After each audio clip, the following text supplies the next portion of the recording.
Good morning, everybody, and welcome to another Saturday morning drawing show here at Urfspace Live with me, your host, Chuck Whelan.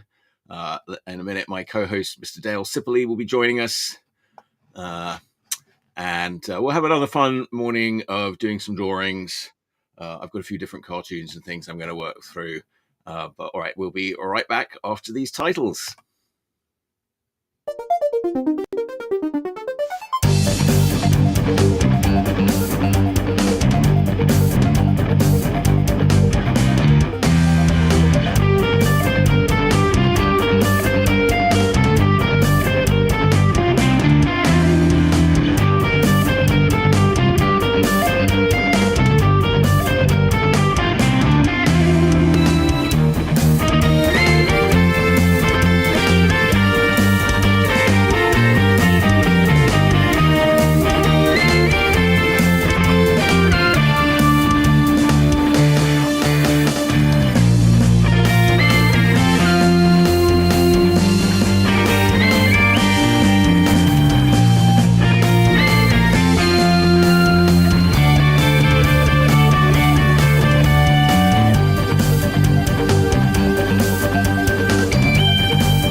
Hello, everybody, and hello, Dale.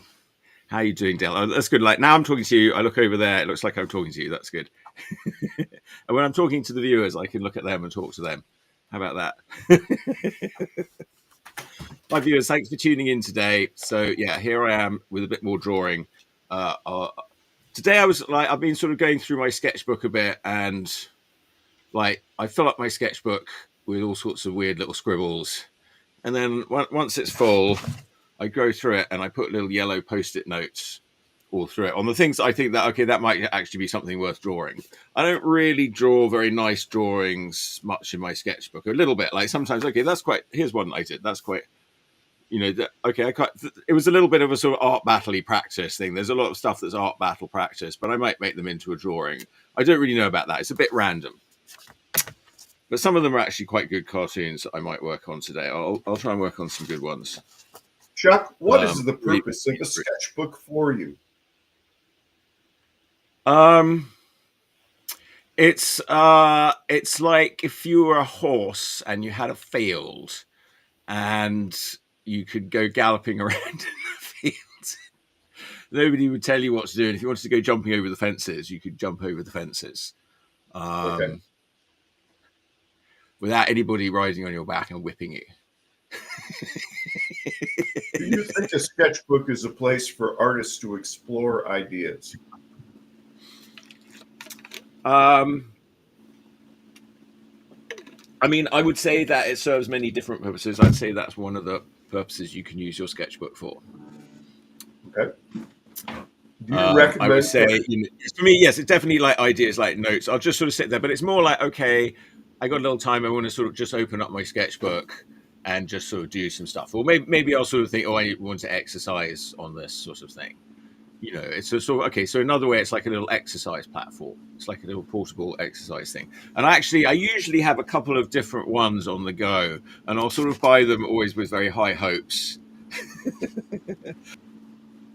But yeah, I'm 90% of what I put in my sketchbooks. I'm like, why did I do that? I don't know. So the thing is, like, I never really know though, because some of those things might be ones other people like. Here's one I did that I want to do today. It was just a little dude. Do you recommend cartoonists keep sketchbooks?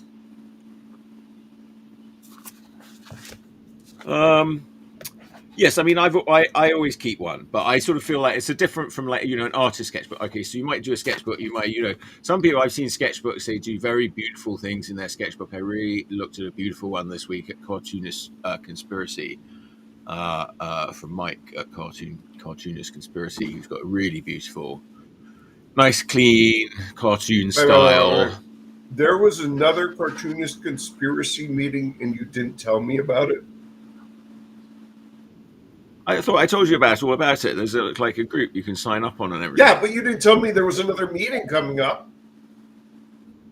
They come up. Okay, it's okay. Cartoonist Conspiracy is the first Tuesday of every month, and it happens at Finhan Quaha, which is at the corner of Mission and Valencia, where Valencia and Mission intersect. Which I know you think, oh, they run parallel, but actually, once you go south of Cesar Chavez, there, go a few more blocks on up past sort of El Rio on Mission Street, or before you get to the Royal Cuckoo. So they're on the corner. It's sort of right on the corner between Mission and Valencia. Thanks for forgetting to tell me again. Yes, Dale.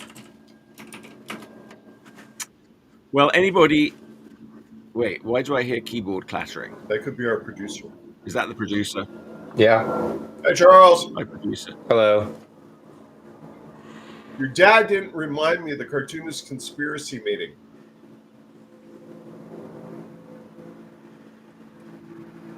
Yeah. You see, you can do... Do you feel left out? See, the producer can make comments here, you see.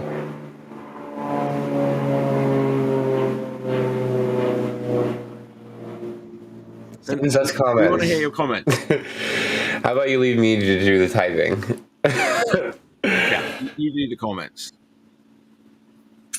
All right. Now, our producer's been over at the Wowanda store in Mill Valley. Oh, yes. This week. Friend of the show. Running RPG games for middle schoolers. Yes.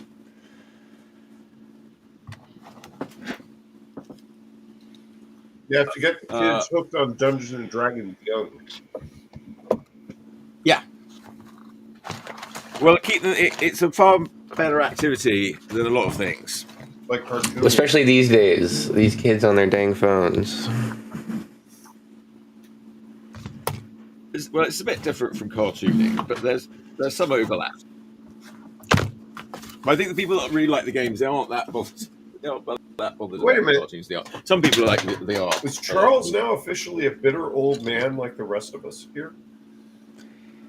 I think there's a lot of people. So at 23, that's when people start. That's when people start saying you start feeling old, and people start saying, "Oh, you're still young," and you don't. You feel old and bitter. Well, I think definitely my generation is because, like, my generation, we sort of were just getting iPads and stuff when we were growing up, but then the generation after us has had iPads while they were growing up. Yeah, they shove them straight into the womb. Yeah, and there's a lot of lazy parents who just stick their kids in front of an iPad because it shuts them up. Yeah. But then their brain just gets rotted for 8 hours a day from 2 years old.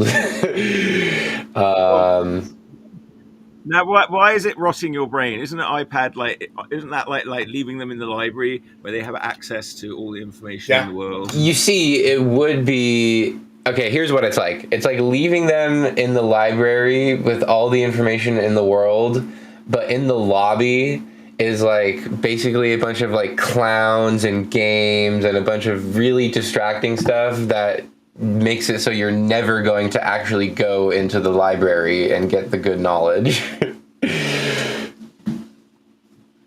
Well, right, you're sort of distracted in the library lobby where they've allowed like pornographers to set up shop. Exactly. I mean,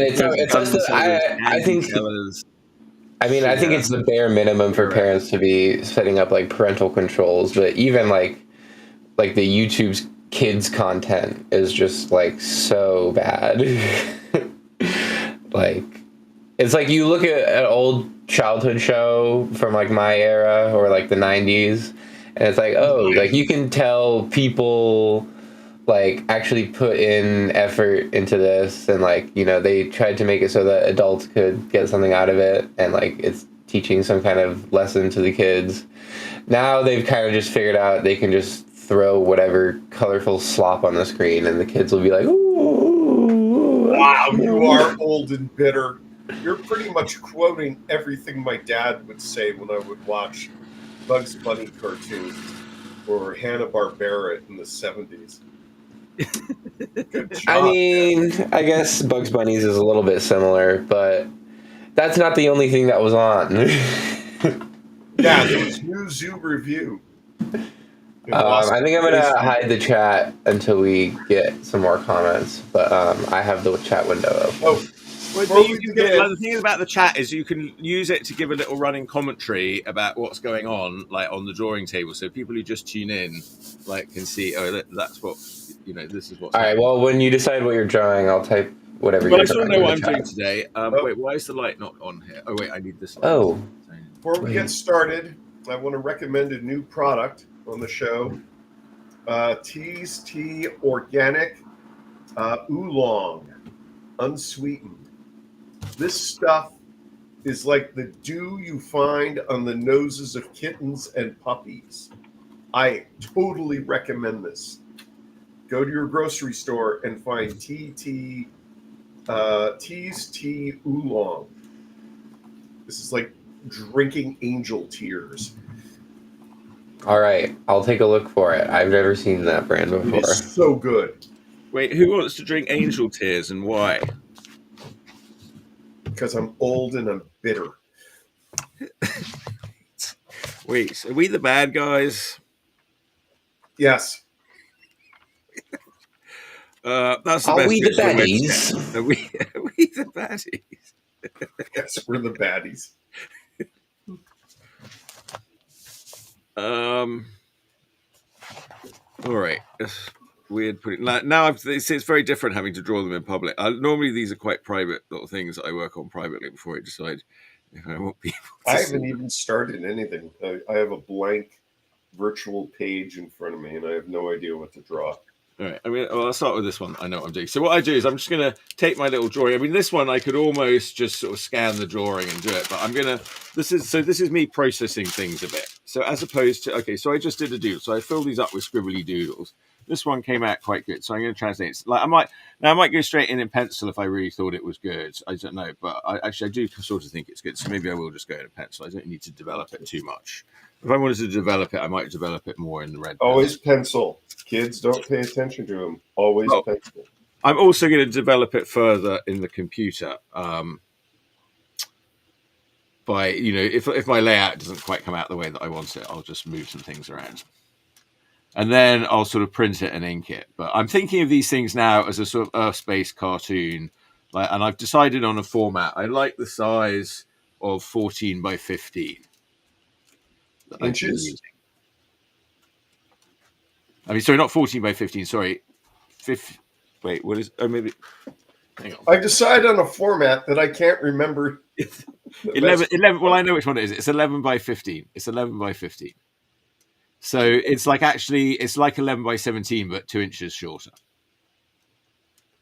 And so that's a nice size that fits in. I can scan it in one. I can print out onto it on my printer.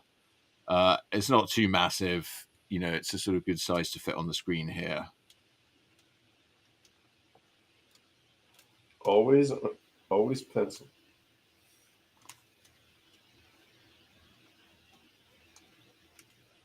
Yes, no, I agree. I agree with that. But you become a better inker and a better drawer by just drawing in pencil. And also, like Quentin Blake, he would never draw in pencil. That is true. I've watched him, but he does a lot of different versions until he gets the one that he likes. He burns through a lot of paper. Oh, does he? Okay, that's good to know. Oh, yeah. Those of you who don't know who Quentin Blake is, he is a British children's book illustrator, and he's done a lot of work for Roald Dahl books.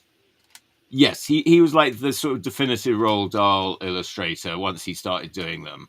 Like some of the early ones, like Charlie and the Chocolate Factory, have a more like, traditional kind of illustration style.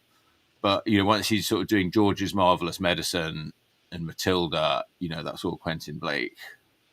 I'm trying to remember in the United States when Charlie and the Chocolate Factory came out, I think it was someone Shankman or Shankman, who did these wonderful pen and ink illustrations. Yes, I think those are the same that we saw. So yes, that wasn't Quentin Blake as far as I remember on No, Charlie and the Chocolate Factory, unless he went back and sort of retroactively did it. well, he's done Charlie and the Chocolate Factory, but in the Yeah. in the 70s, when my mom read the book to me, good going, Mom. It The illustrations were a different style. Yeah, different artist. I'm probably going to move that sexy about it. Quentin Blake's work is more. It's looser and it's almost underground in look. Now, did you know he began as a war illustrator? No, I didn't. I just made that. I don't know. I thought no, he did do some. I think he did do something like that actually. And yeah, he sort of became. That's really where he sort of like quite early on got this sort of idea of the immediacy of drawing in pen. I watched a documentary on him on a flight once. God, Robert Sear. Is his first name Robert? Is Cyril, or do I have the first name wrong? What? Oh, it's Rufus Sewell. No, Cyril, the illustrator. Oh, so St. Trinian's. Yeah, St. Trinian's. Oh, yeah. My dad had some books of that. He had Ronald Searle and he had Charles Adams. I mean, and other sort of comic cartoon books and things. But Ronald Searle, he was, if I remember right, he was a prisoner of the Japanese in World War II. And he kept a sketchbook. maybe I was mixing him up with Quentin Blake. Yeah, he kept a sketchbook when he was a prisoner, and you can buy that book of his drawings as a prisoner of war under the Japanese, and it's an amazing, heartbreaking book because he drew his fellow prisoners. And he would talk about the experience. In fact, there was a Japanese commandant who shouldn't have, but he gave Ronald Searle art supplies, which was a humanitarian gesture. But I'm trying to remember the name of the book. To the Kwai and Back, War Drawings, 1939 to 1945, by Ronald Searle. If you're a cartoonist, that's a book to look through. Now, Japanese, they have done in that country a lot of great art and moved cartooning art forward. There was a very nice Japanese family when I was out at the street fair with Dr. Popular. And we were at the Valencia night market exhibiting our wares. There was a very nice Japanese family came up and they were very interested in Urfspace. Tell me about this night market. You're not telling me about anything anymore. Tell you about anything. It was very last minute and I wasn't going to go, but in the cartoonist conspiracy, we get special. What you did tell me about. The thing is, Dale, they've already got a guy that wears a fez and has a beard. I'm surprised they all don't wear fezzes and beards. Well, they're a good bunch, and like different people have shown up each time. It's been good. So Doc Pop's been organising it. No, I wouldn't know because I haven't been there. Well, I did send you the details, and like even Doc Pop himself even commented on your thread and invited, and said, anyone's welcome to sign up. So I don't know what any more invitation you need.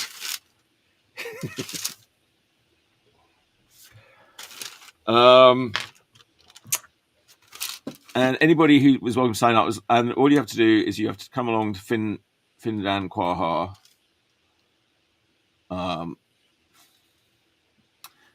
and on the first Tuesday of the month, in fact, you don't even need to sign up. You can just come in and say, "Wait, are you guys cartoonists? Can I join you?" And the answer will be yes. Well, I guess I will have to go next time. If someone reminds me. Right. Well, if you sign up at the Cartoonist Conspiracy Google group, Okay. you will be reminded.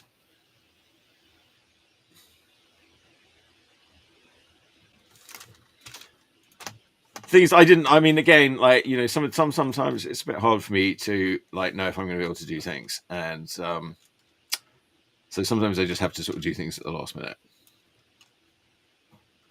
Yes, it happens when you get old. Yeah.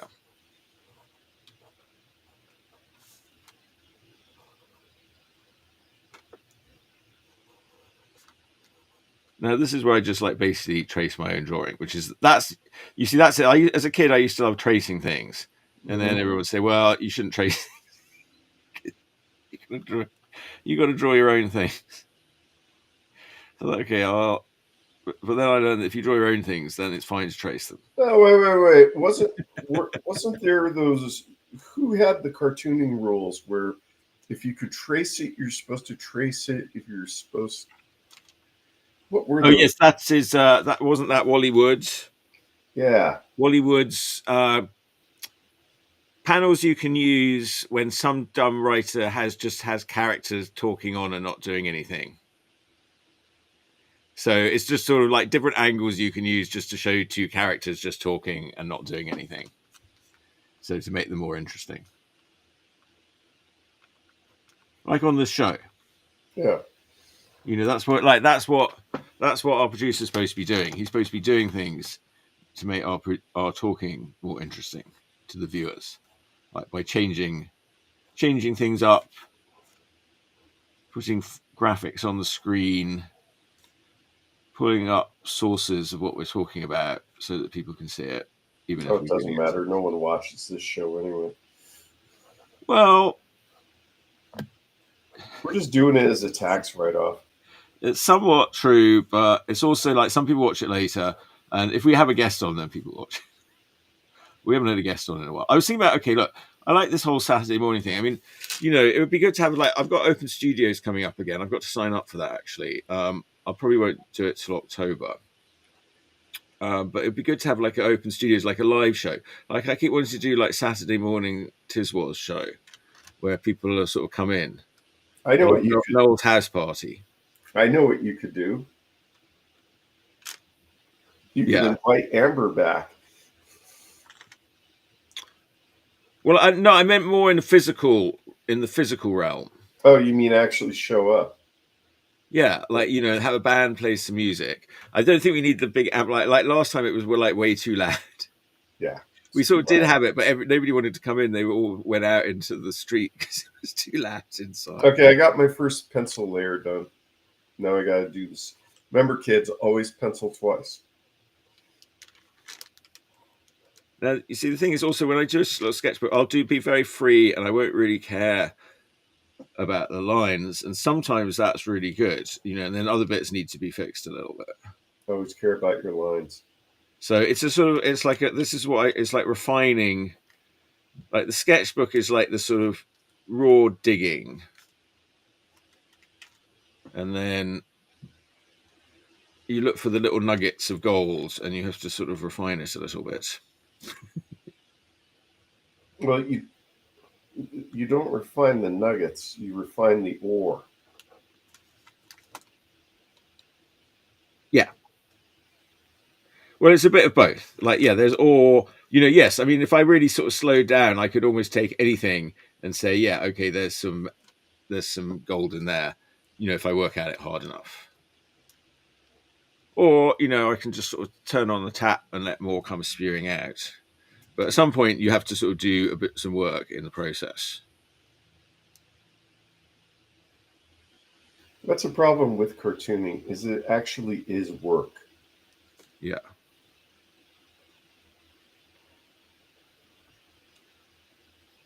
That's why I never became a cartoonist. I'm too lazy. Yeah, you have to be sort of lazy. You also have to be a little bit sort of ridiculously bold in that, you're actually daring to put some of these ideas, these crazy ideas down. When in a world where people like to put a fatwa on you. A what? A fatwa. What's a fatwa? Like some Charlie Hebdo shit. Oh, okay.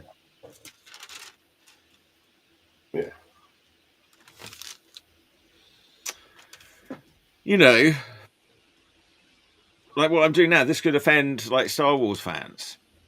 They deserve to be offended. Or it could offend Disney, more importantly, because they've got Disney say no. All right, and I'm going to sort of I'll figure this out a little bit because Well, the new it's a thing bit is small and a bit big. In fact, I don't really need to be doing these whole big pages here. the new I don't have much thing is to offend Superman fans. And okay, now Dale, That's listen. out today. I want to go see that. You're gonna go see Superman? Yes. I'm envious. I have to wait till Sabrina gets home. See, Are that's you going to go see that today? I wanted to. Would you come with me? Well, I would. But we're going out tonight. In fact, we're going out quite early, like 4. So I don't think I'm really going to have time. dude. When are you going to be back? I don't know, but I'm probably not really going to want to go out then. Tomorrow I could go. Dude, Okay, I can wait till tomorrow then. Dude, you have to go because it's your son asking you. It's a father-son He thing. just said he can do it tomorrow. I can wait one day. Yeah, but But he Dale is always the one telling me to like, oh yeah, I'll do it tomorrow if we plan it. So let's just we'll plan it. he Sounds could good. be dead tomorrow. You got to do it now. We're doing this now. No, he said you're going to be dead tomorrow. Yeah, I know. I'm saying we're doing this now, though, aren't we? Yeah. Dude, this is you don't have all these son father things. You got to take advantage of them when you can because We play Dungeons and Dragons every other week for like 4 hours. Spoon, Little Boy Blue and the Man in the Moon. Yeah. When you're coming home, Dad, I don't know when. We'll get together then. Yeah.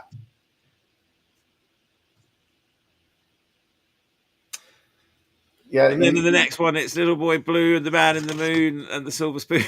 When you're coming home, son, I don't know when. We'll get together then. Yeah, you gotta go out. You gotta go to the movies with them. Take them to the movie. Take them to the movies, and then take them to dinner, and then buy them a car. Dale, No, he's buying himself a car. Dale.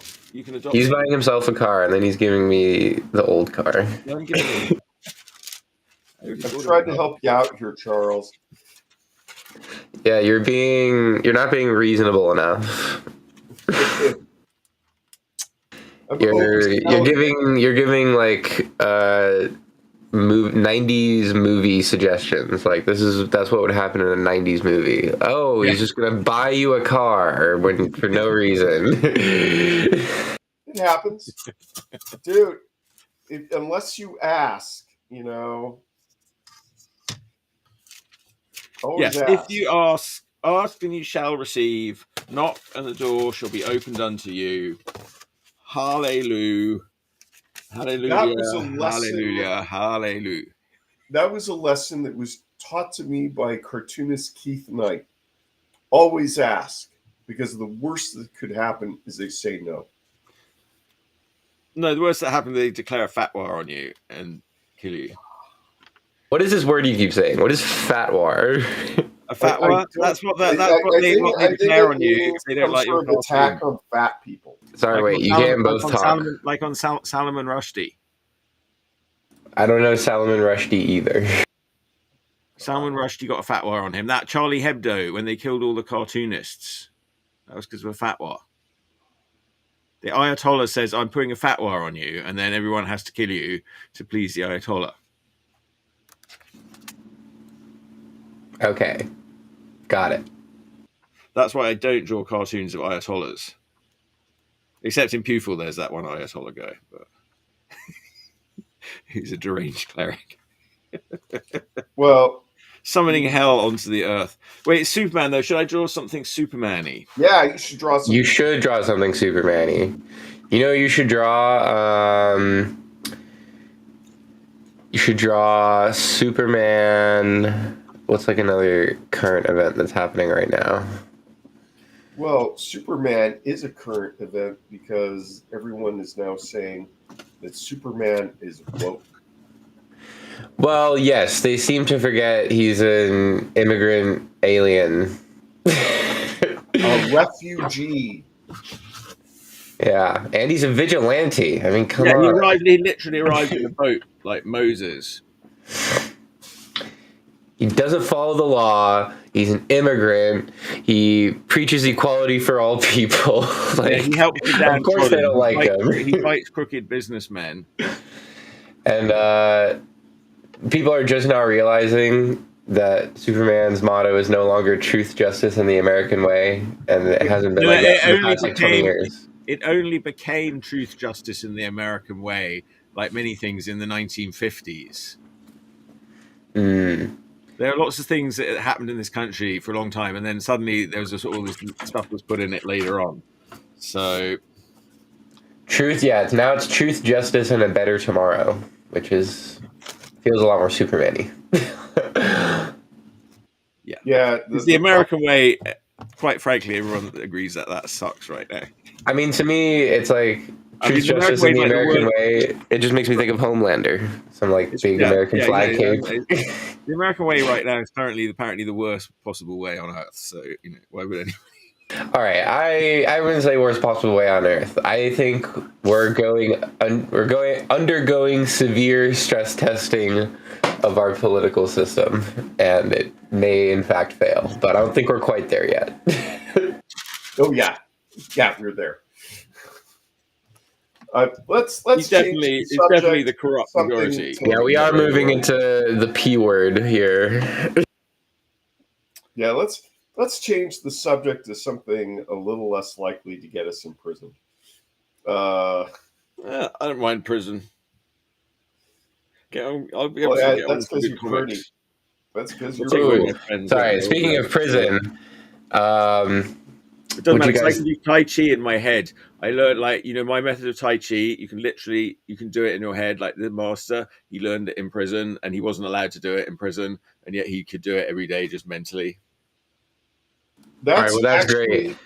That's actually a very interesting thing. All right, but wait. Speaking of prison, guys, have you guys seen that? Basically, the FBI is trying to say there's no Epstein files, and they released this like 12-hour-long footage of like the interior footage of his cell, and like they've basically already gone through the metadata of the video, and they've like confirmed it's been edited or tampered with.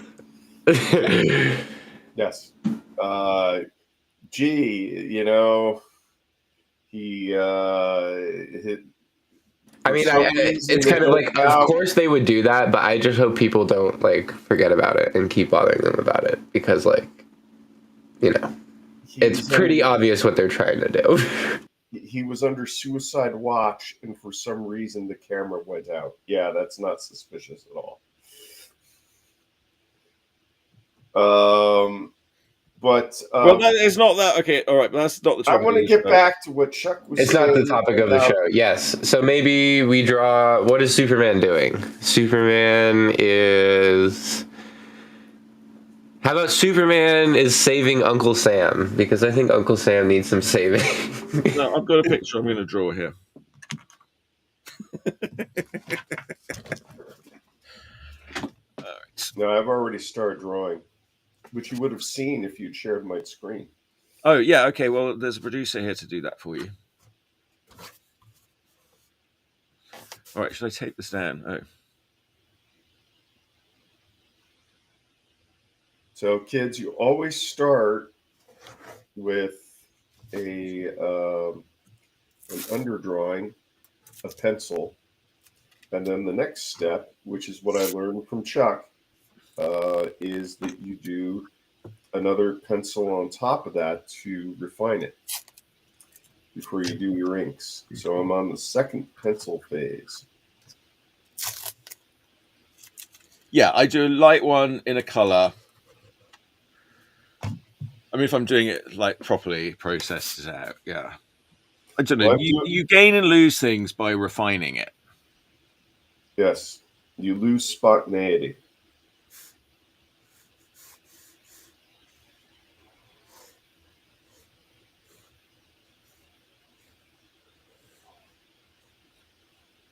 But I wanted to talk about what Chuck was saying about doing Tai Chi in your head. Yes. They've actually done studies where they would have athletes. They would have one group of athletes. I think the study was with basketball players. They would physically practice playing basketball versus a group that didn't practice at all. And then they had a group that would not physically practice, but mentally practice. They would envision and imagine practicing in their head Yeah. regularly. And then they compared the performance of those who practice physically, those who practice mentally, and those who didn't do anything at all. And not surprisingly, the ones that practiced physically, they had the most improvement. But the ones that just practice mentally, they did better than the ones that didn't do any practice at all. So Yeah. just mental practice does have an impact. Yes, and yeah, I mean, okay, this is like the same with sort of like hypnosis. That sort of mental conditioning can sort of really help you, break you out of negative thought patterns. You can get really stuck in thought patterns, and actually, our thoughts and our actions affect the world around us. Whether consciously or unconsciously. I mean, actions a lot more than thoughts, but thoughts lead to actions. Art and drawing is somewhere between thought and action.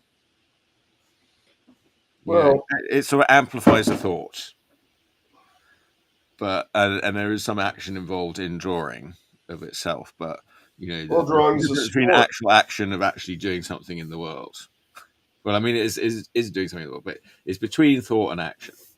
Drawing's a sport. So just thinking about it is Yeah. probably creating neural connections that would not be there if you didn't think about it. Yeah, it's like sport. It's a physical activity. Your sort of mastery of your physical body. But there's sort of tools. Well, sports says tools involved as well. But sports is more about this sort of mastery of the physical world, whereas art is more about mastery of the mental world. But I mean, there's a lot of overlap there.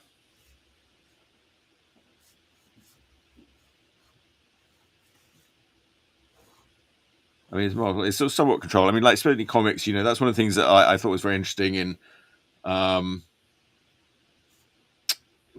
Will Eisner's book. He sort of says, the artist, you're like the sort of director, the producer, the writer, the actor, the lighting person, like everything. You have sort of full control. And I always like that idea of sort of being the director of the movie or whatever, and just sort of having, yeah. So in comics, you have more control, but it's sort of harder. It's harder than writing. I mean, just writing's one thing, but anyway, but drawing's something else. I mean, comics is both, and they're both hard.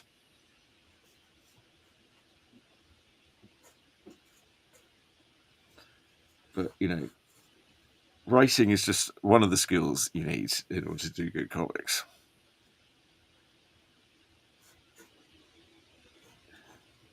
Well, there's a lot of cartoonists. Some of them just do the art and they hire a writer. Sergio Aragones has a writing assistant for his comic book Gru. He has Mark Evanier. Yeah. Mad Magazine had writers, and they would give a.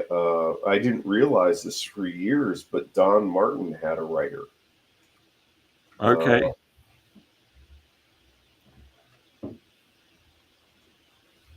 Yeah, I mean, some like he is a sort of visual artist. Yeah, I mean, I worked with Adam Prosser on Pewful for a while. It was like, okay, there's sort of certain things I had an idea, like there's sort of plotting, and I heard someone say this about George Lucas. He's very good at plotting. He's not that. He's not so great at like writing and directing actors and stuff like that. Maybe I don't know. I mean, I they're the critics, but I think it is a different skill to be able to sort of plot it and like have an idea where you want to do versus sort of writing the actual sort of script and the dialogue and that sort of thing, which is a different. I mean, I don't know. Adam had a different sort of sensibility that I liked that was able to. I felt like complemented like what I could do, and like it took me a while to sort of get used to it because he did always want to go a bit more sort of super wacky than I wanted to go. Wackier than you. Everything in Pewful has to have a sort of grounding in reality. In that, Sure, it does. Well, at least there's some sort of logical explanation. Yeah, sure. It obeys sort of certain laws, but sure. Sure, it does. Yeah, It does. I'm sure it does. Well, what are you taking issue with? Yeah, Pewful's totally grounded in reality. Yeah. Yeah, right. Well, it's there's physical, logic to the world. Like it's not like a Looney Tunes cartoon, which is like Adam's a little happier to go into the realm of Looney Tunes. Okay, so now I have to. I've done my second pencil. I have to give it a different color. I mean, obviously, some of that's good because people like Looney Tunes, so I'm not like totally against having it. He brought like a little more sort of energy like that, and a little more kind of broad. Like in a way, he sort of understood the characters a bit more, like what they might do better than I did. Like I sort of know what they'll do in sort of overall situation, but like in what are they like, or what other things might they do that I didn't think of.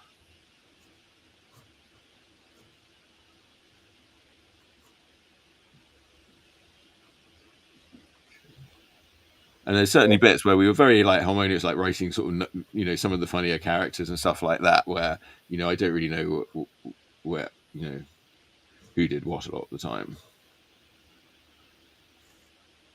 Okay, I did sort of keep track of it at the time though, like which ones he'd written and which ones like there were definitely some that I wrote. There were a few that I definitely like wrote all myself, so, but they're always a bit slightly different. Now I'm going to start inking, and the trick to inking is always start with the nose because. Why is that? Why not the eyes? All cartoons hang from the nose.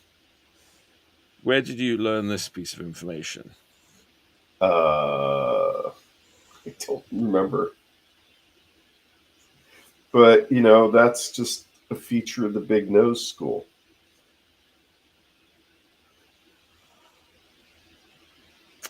Yeah, I'm not really sure if I'm in the Big Nose School, but I do understand like what Scott McCloud said, that big nose characters have more appeal. Yeah. But I realized at that point, that none of my characters had big noses.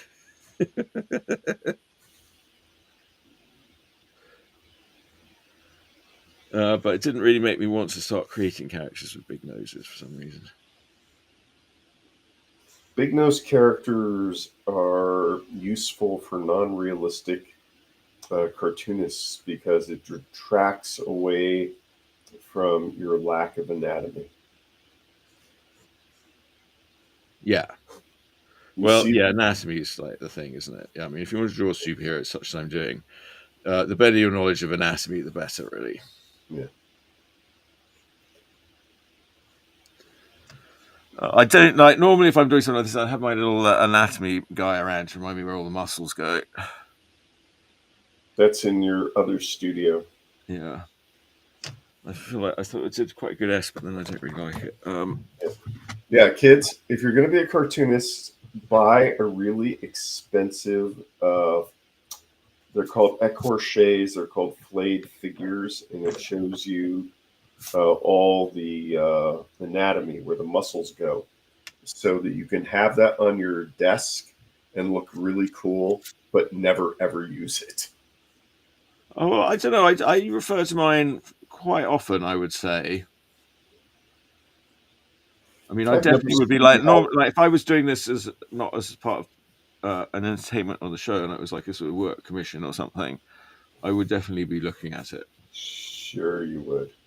Yeah, I would, because I'm doing like I don't normally do superheroes. I mean, I think if you do superheroes all day every day, you probably get a better sort of sense of where all the muscles go. But I'm like, okay, well, I got to think about that stuff. I don't know how superhero artists do that. I know a lot of them use photo reference. Yeah, you can use photo reference. You buy muscle magazines. Yeah. And then there were some that I saw that were using Daz Studio, the successor to the app Poser, which allowed you to have a virtual artist mannequin. And they have mannequin features inside of the Clip Studio Paint application so that you can pose heroic figures. My favorite mannequin is the mannequin P. Ah, do you want to explain that to our viewers? Well, if you haven't seen the mannequin P, it's this little statue in Belgium, and it is actually really little. That's the I didn't realize how little it was till I saw it, because we walked past it, not realize like we were expecting this, like Michelangelo's David or something, but it's very quite minute. And it's just a little boy, and the the fountain comes out of his pee. It's like he's standing there having a pee. Yeah, bring up the mannequin P.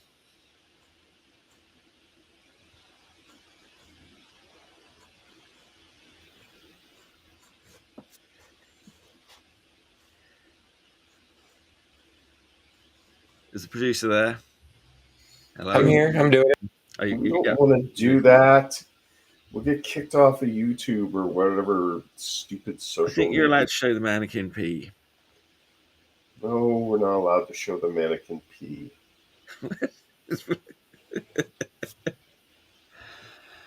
And that's spelled, I don't know how you spell mannequin, but P is spelled P-I-S. Hence, you get the word piss. Which is funny because it sounds like piss too. It's like an onomatopoeic word, isn't it?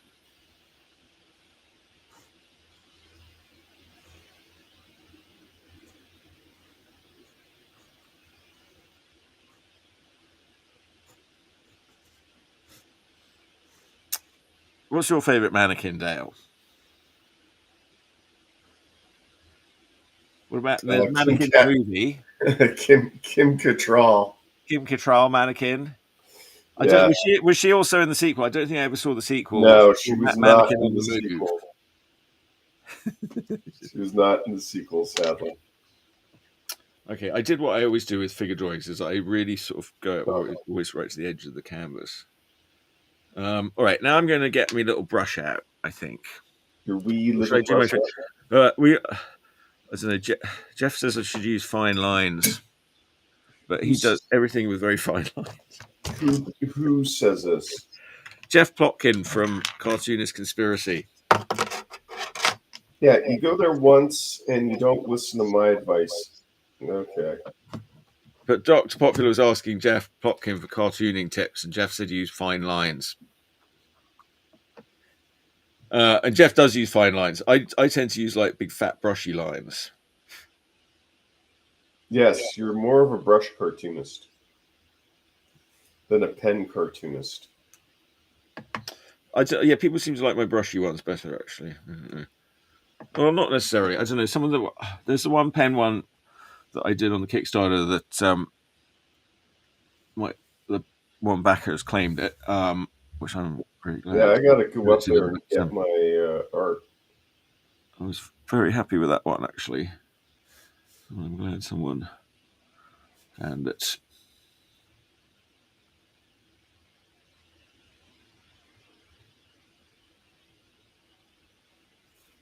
I have to get my art from you before all the good ones are gone.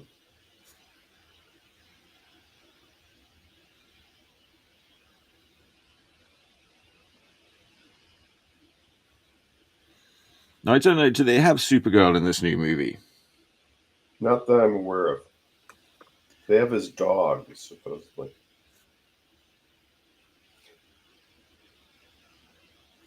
Yeah, Crypto, the super dog. Yeah, it sounds like they've got a lot of these sort of wacky things from the comics. You're like, well, okay.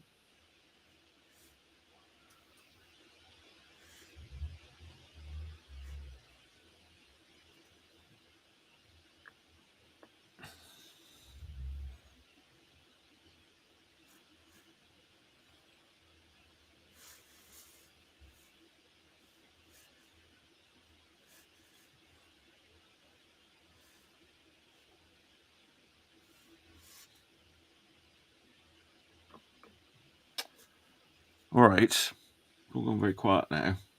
That's because I'm drawing. I'm inking.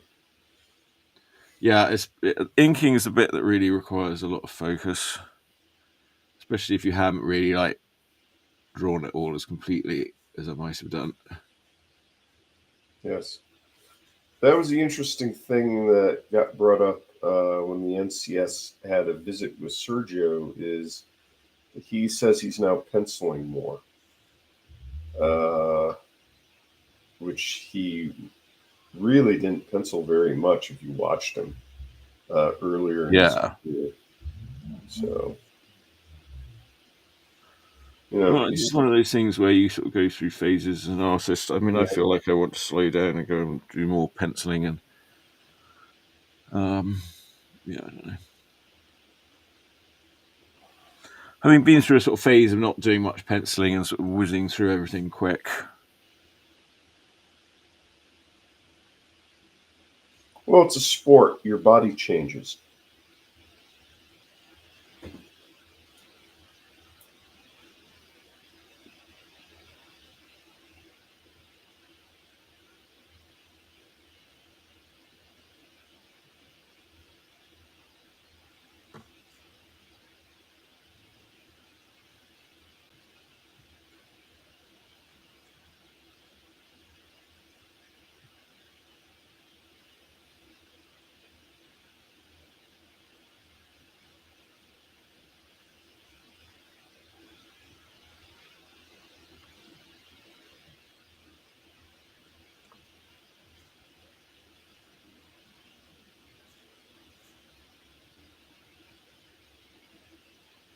But I really think you should drop everything and go to the movies with Charles today.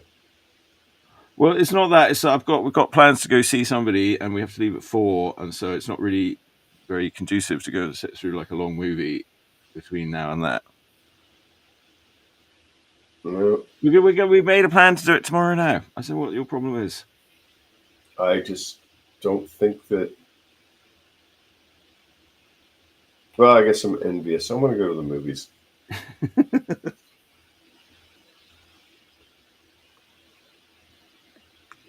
Actually, I have an event today in Capitola with the Puppetry Institute. So I'm looking forward to that. Now, have you investigated this puppet that looks just like you on Instagram? There's a puppet that looks just like me on Instagram. But I showed you that.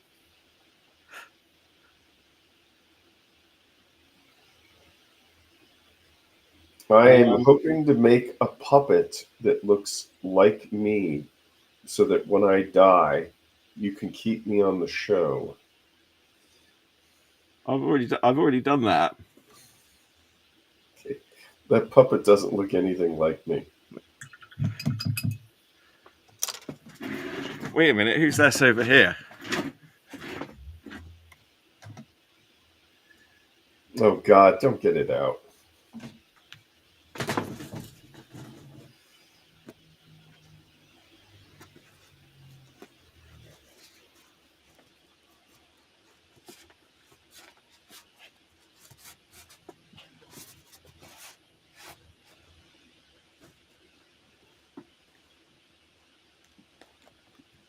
Well, no, hello Oh there. God, no! Who's that? What's going on here? Please, Hello. please, please, please, no! God, no! Hi, everybody. Oh Me, God!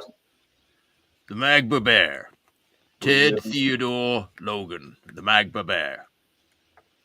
we really And are the here to make America bear Great again. Britain again.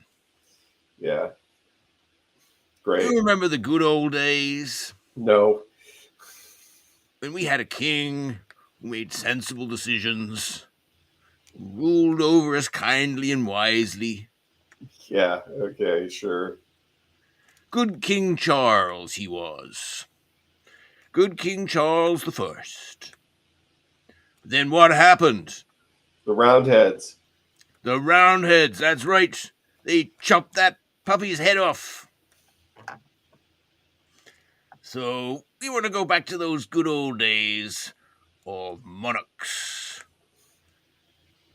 Not Yes, persecution from Roundheads. Do you know how many Roundheads the bears were killed? How many bears were killed by Roundheads? 6. How did you know that? You've been reading your history.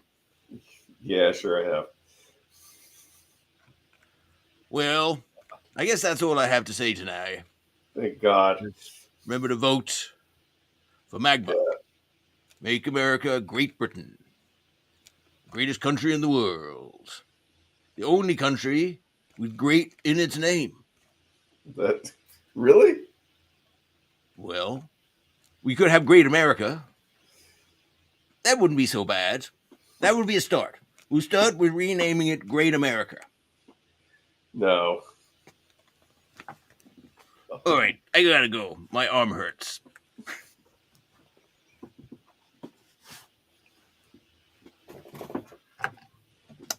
Puppetry's hard work, Chuck. You got to do some arm exercises. I know he also knocked my black ink. Got ink You everywhere. knock your ink over. You Was it dumbass. worth it? No, it's all. I didn't get on me. Fortunately, it's all over the floor, which is concrete. So concrete's porous, so that's good. But I think I'm going to need a little bit of a tissue because I just got it on my fingers. All right. Tina told me not to get the Magma Bear out. She thinks he's a bit overbearing. Ah, overbearing. She said he was too overbearing. The bear is too overbearing. I haven't really thought out the Magma Bear. It was just something. My friend gave me that Magma hat, and then I didn't really know what to do with it. I didn't really want to wear it about myself, but I kind of liked. It was back when we had Amber on the show, and like puppets, we were like very into puppets for a while. Yeah, I've gotten way more into puppets because of, but I think I'm now into them more due to spite than anything else. Oh dear, yeah, the whole lot of the floor here is sinking. Well, it's good actually. Probably a good idea just to paint the whole floor back. That would look cool, wouldn't it? Yes, paint the whole floor. Fortunately, I've got a giant pot of ink. Oh, hey, remember coming this August, San Francisco Pen Show.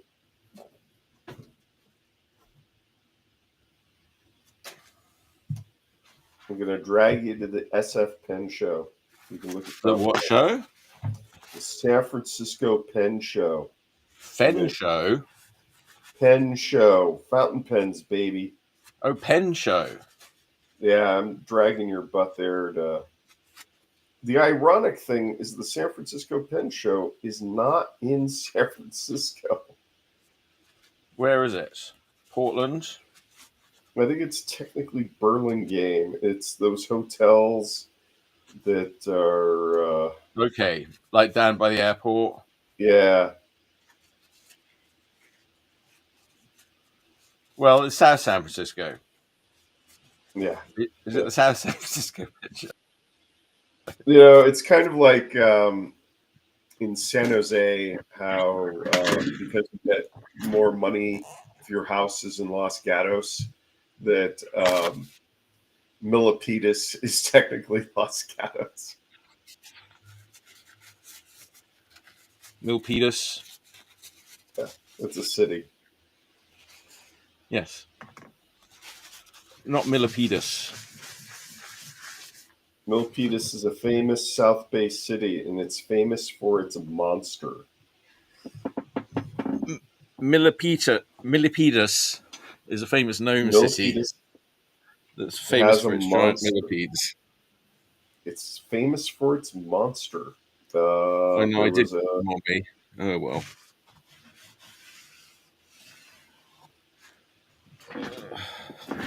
All right, you've got an hour left. Are you going to finish this Supergirl?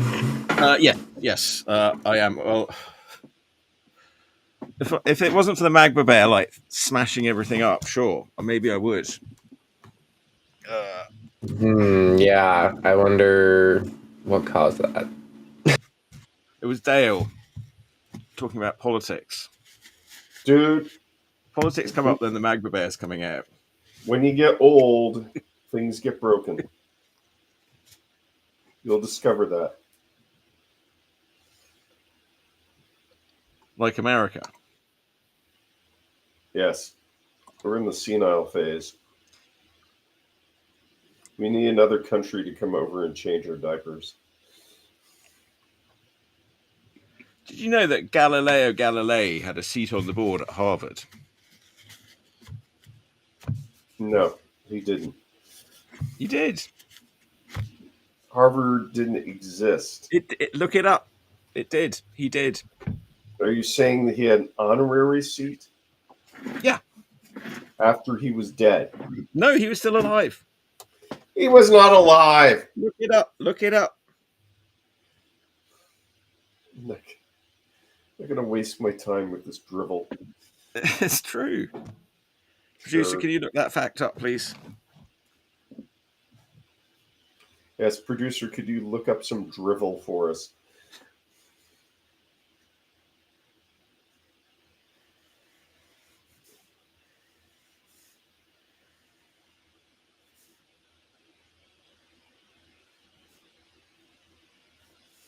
And our producer's has gone away. No, he could put something up there. Was Galileo offered a job at Harvard University? Oh. What does it say?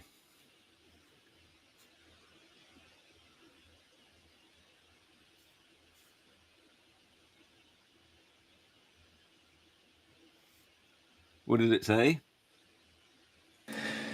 Oh, sorry, I didn't realize my microphone was muted. It says that Galileo was offered a chair at Harvard University before Charles I, the man you just praised, had his head cut off. Yeah. So do you think Charles I Had something to do with it. was that justified? Well, I mean, the thing was, you had at that point, you had a parliament in Britain, but the parliament was controlled by the Puritans, right, under Oliver Cromwell. And, they wanted, like, various things. It was a sort of proletariat party. There was the people that supported the king, and then the people that wanted the parliament to have more power. And the parliament won. Oliver Cromwell won. And after a 4-year very bloody civil war, brother against brother. And then they chopped the king's head off, which is fine. That's what you're supposed to do, I guess, when you win a civil war. And they sent his son off into exile in Europe.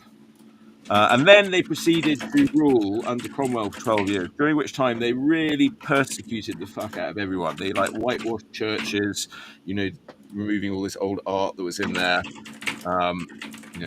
destroying art, just persecuting the hell out of everybody. So badly that when Cromwell died about 12 years later, they brought back Charles II from exile and made him king again. But now it was different because now he had to sign over any powers really to the parliament.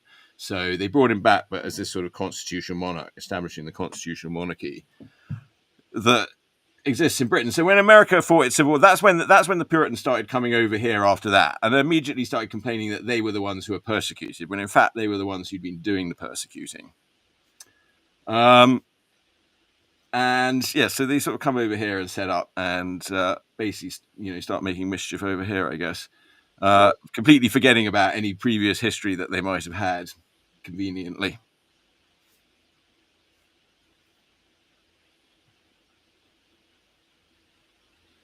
So yeah, were they good people? Some of them probably. No. Some of them were probably good people who were being misled. But they're Puritans. They believed. That's where all this sort of fervent religious belief in this country comes from. Is people in England were like, "You're a bunch of loonies. We hate you."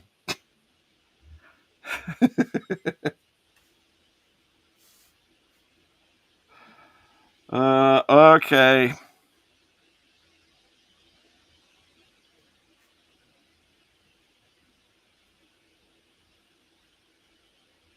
Still hate them.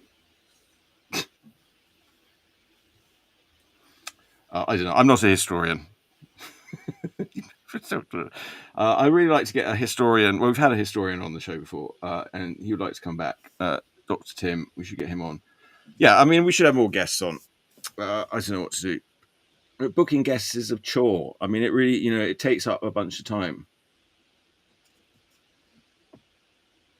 So what do you want? Do you want guests or do you want art?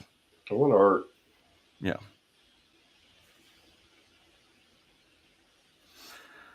Well, it's more a question for the viewers, but let us know. Answers on a postcard, please. If we have guests, I get in fights with them. If you think we should have guests, would you like to be a guest? That's the next question.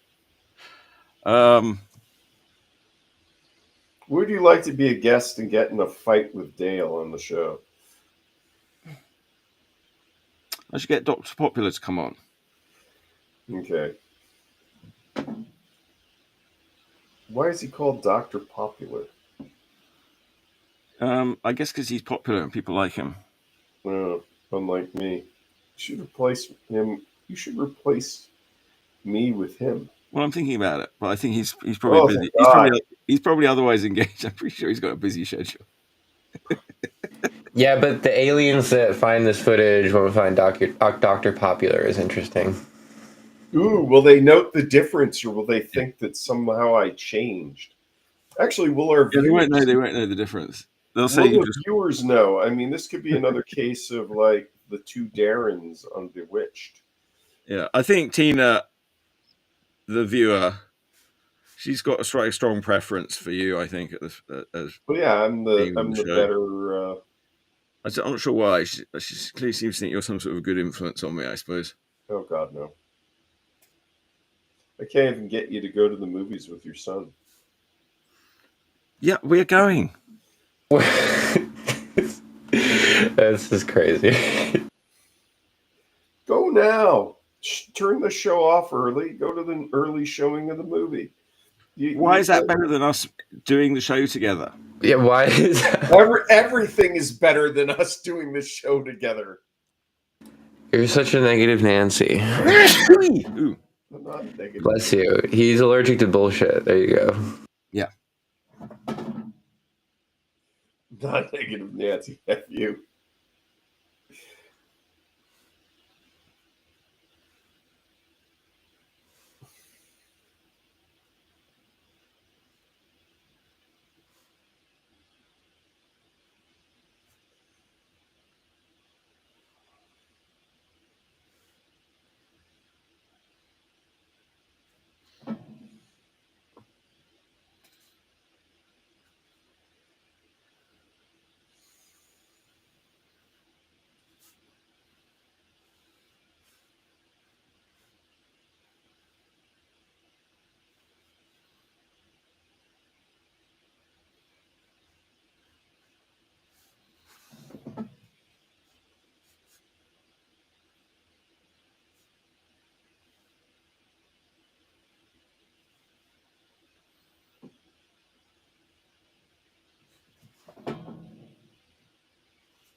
I heard one review about the Superman movie complaining that they were calling it "It Begins," and there's nothing very beginning about it whatsoever. What begins?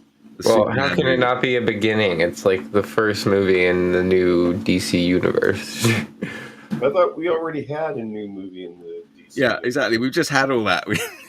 Wait, no, we didn't. What are you talking about? This is James Gunn is the new director of the new DC universe, and this is the first movie he's done. Everything else, this is DC's problem. I will say they've got like the Robert Pattinson Batman universe. I really don't know why they wanted that one to be in a different universe. And then they have their really bad. I wouldn't say really bad, but mostly bad DC EU, which is like all those Zack Snyder movies and Man of Steel and stuff like that. So yeah, they're definitely not as organized as Marvel. I think there's just a lot of superhero fatigue, and I think there's superhero fatigue for the writers and for the viewers. Like, the writers are running out of ideas other than just copying the comics in a worse way. And the Right, and there viewers are aren't like getting a all those little other tired. superheroes. Most people aren't interested in all those other superheroes. They're like, okay, they like sort of Superman, Spider-Man, Batman, Wonder Woman, Hulk. Okay, Marvel, Avengers. All right, they did a good job of boosting those guys because they didn't really work before. Like somehow the DC ones sort of worked a bit better in the real world, like Superman, Batman, Wonder Woman. Or that they'd been a bit more successful. But like with CGI, then Marvel suddenly could do all these things that they were doing that were sort of, weren't really possible before at all. Okay. There's just so many ways that you can have people in spandex fight each other. Yeah. Well, apparently there's an infinite number of ways, but then Alan Moore came along and reinvented it. Like he took it all apart in Watchmen. Yeah. And then actually now all the comics are like Watchmen. Yeah. And then somebody else will come along. But Alan Moore says, I looked at comics and then he felt like nobody was really doing anything very interesting, so he had a blank canvas.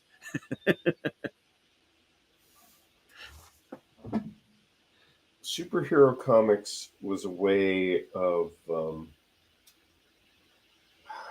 it was pinups for kids. That's why they're all in the skin tight outfits.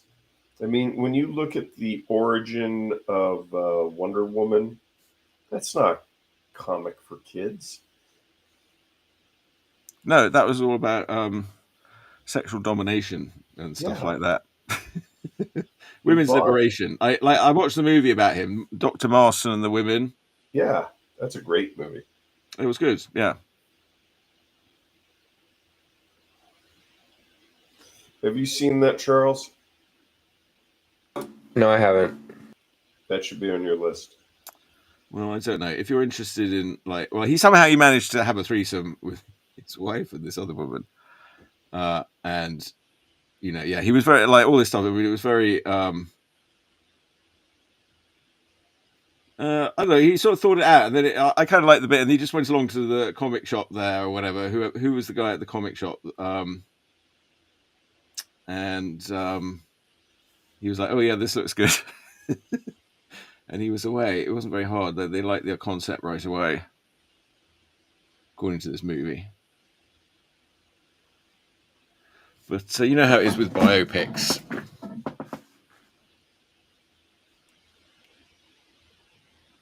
Now, I'm planning to add colour to this, which is why I'm not doing a lot of black right now, because there's going to be a lot of colour in it.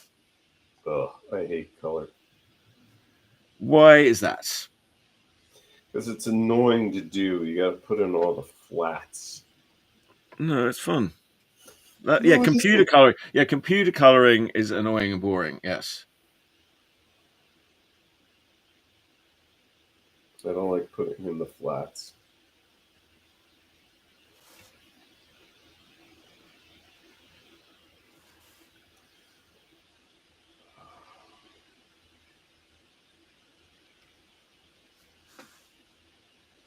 So, Charles, what are the kids watching on TV nowadays? I have no clue. They're not. They only See, watch see, movies. this is the thing I learned about recently. There's been something called the death of monoculture, where basically we used to all sort of like be focused on the same thing as like an American or Western society. Yeah. But now the internet has basically hyper like specialized all of our interests so that we're like only seeing the like top 5 like we're only seeing the top 5 percentile of what we're interested in.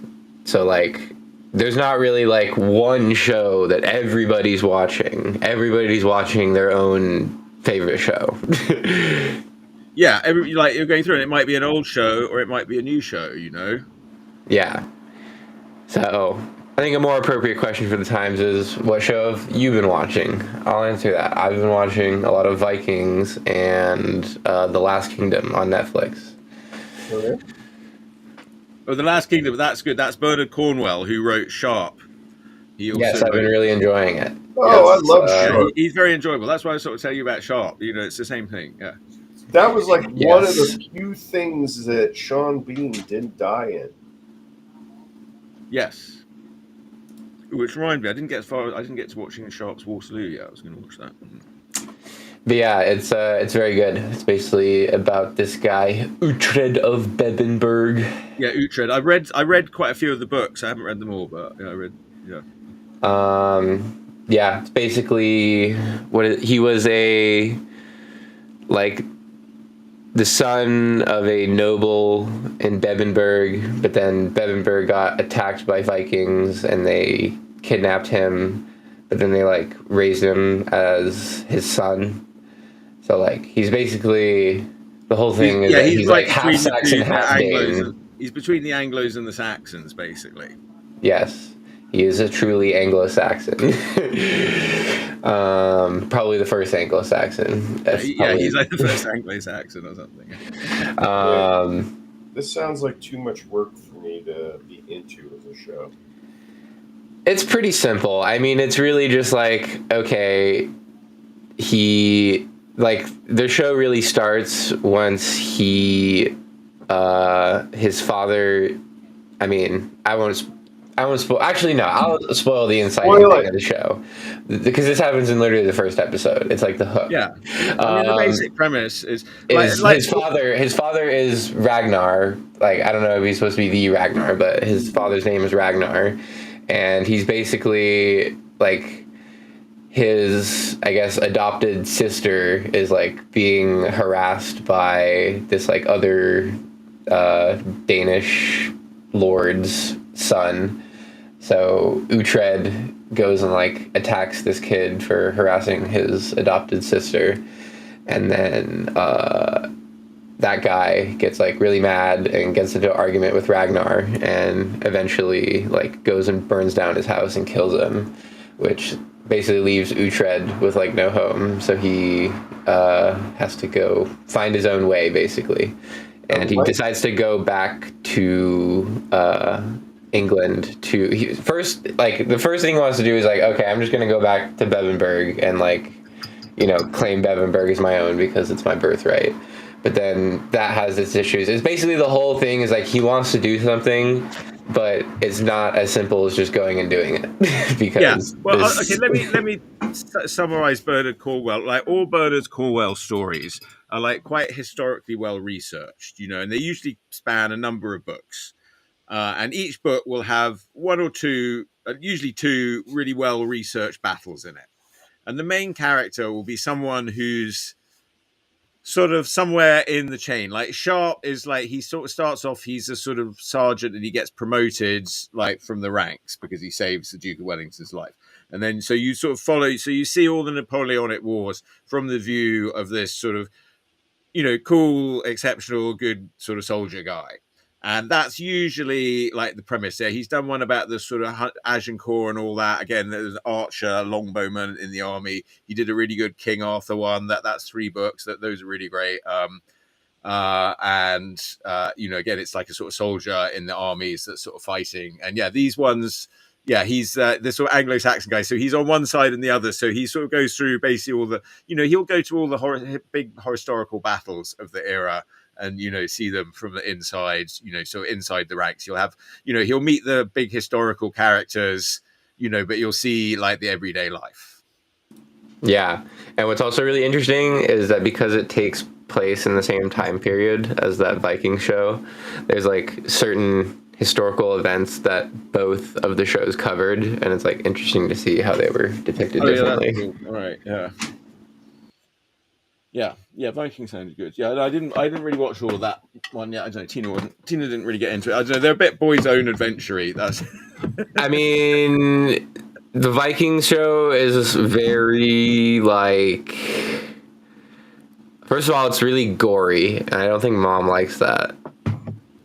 Like.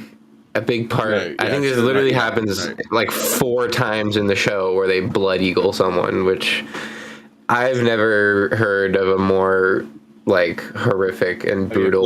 Like, I forgot about that. Yes. Like, I don't know. People try to act like the Aztec sacrifices were the worst. It's like at least they just cut off your head and rolled it down the pyramid. Like this one, they're literally like cutting open your ribs and like pulling your lungs through your back while you're still alive. It's like that has to be the most painful thing ever. Yeah, it's usually the other people that you say have the worst tortures, not you. Yeah.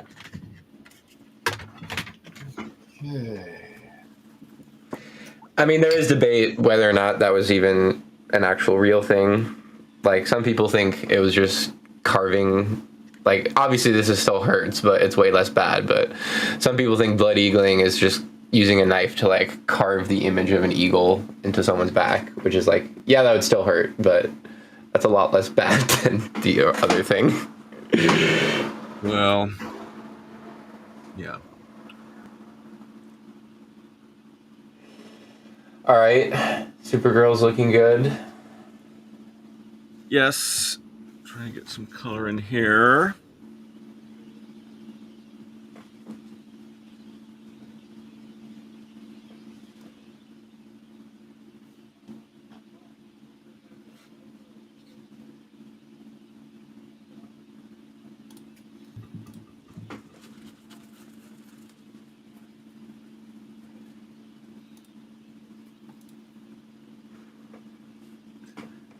Oh, Sean Bean was in a funny thing on Amazon Prime, a movie called, oh my God, what was it called? Deep Cover. And it's about these 3 people who are doing improv comedy. And Sean Bean's like this sort of, well, it turns out he's a crooked policeman who hires them to do a sort of undercover job. But they're just supposed to sort of go into a shop and buy some cigarettes, but, they're not very good at sort of breaking character and all this sort of stuff. So they end up sort of getting involved in this whole gangland heist. That was quite funny. It had Jessica Chastain and Orlando Bloom, and Orlando Bloom was really funny as this actor who wouldn't break character. He was very serious, but he was most well known for being in a TV commercial where he was the pizza knight. And then there was this very funny guy, East Asian comedian who I've seen him in a few things. He always plays this sort of dorky character. He was very funny. Yeah, so I'd recommend that one on Amazon. Deep Cover.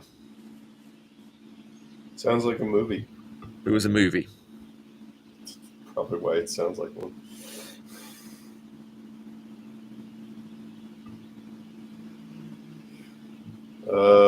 I really haven't seen anything lately to recommend because all I watch is Zardoz. Just watching Zardoz on repeat. I have it on my phone. And you can't really sell it to people unless you really believe in it. Yeah. And why would you want to sell it to people unless you really believed in it? Because it will change your life.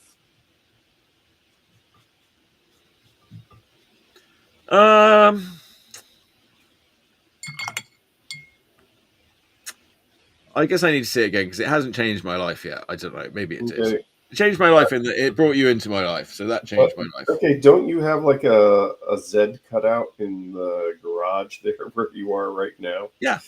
Yeah. He does. It changed my life. Yeah, all right. Yeah.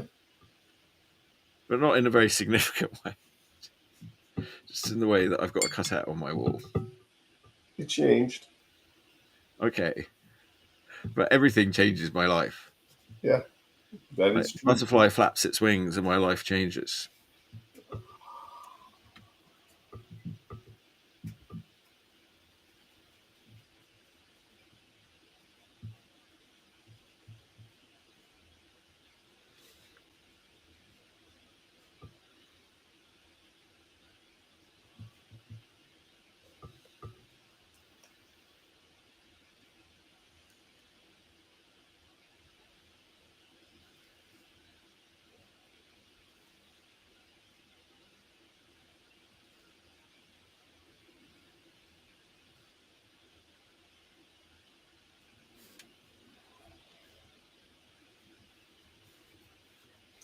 I am now at the lovely part of the inking process where you go in and you break your lines with whiteout. Ooh.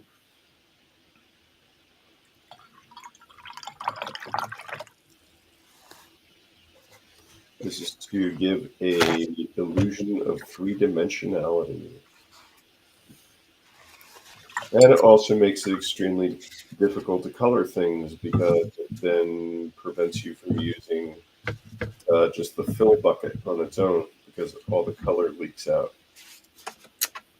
Oh, before I forget, I want to mention that Joe Woes has got a Kickstarter going right now. Our friend Joe Woes. Really? Really? We're advertising this Kickstarter? Well, he's done the book, which I think is quite interesting, where he's done Alice in Wonderland. He's got this. There's a Playboy model, and she's dressed up as Alice in Wonderland, and then he's drawn like all the sort of Alice in Wonderland characters around her. Okay. And I'm very curious how he got that gig. I don't know.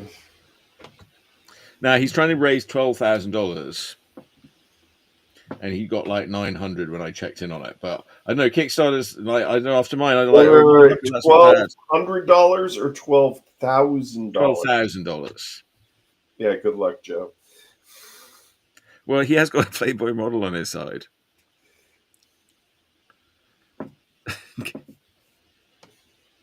So you don't think he's going to make it?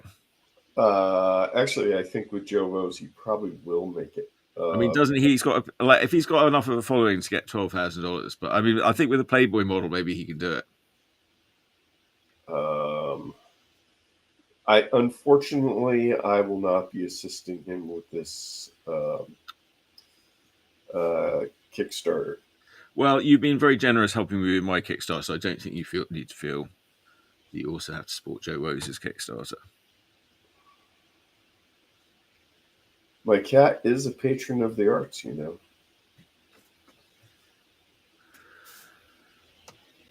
Now, people who gave the Superman movie a good review, Andrew Farago gave it a very good review, and he's kind of a Superman expert. Did you write a book on Superman? It's the review that I would actually pay attention to about Superman. Yes. Because he's written about I think he actually did a book about Superman. Yeah, I couldn't remember if I know he did Batman and some other things. I couldn't remember if he did Superman as well. Well, I know he curated a Superman exhibit at the Cartoon Art Museum. Right. Well, I definitely think his Superman knowledge is probably superior to most people's. Oh, yeah. And he's also a nice guy. And I'm sure he took his son, Robin, and possibly even his wife to the movie. Well, I mean, Shannon is a comics maker person, so I expect she'd have an interest in it, if only to satirize it.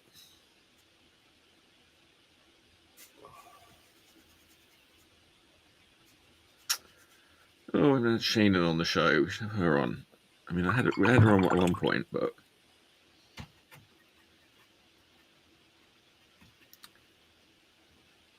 she was doing some kids' book stuff, oh, and she was also partnered with someone, and they were doing graphic novels.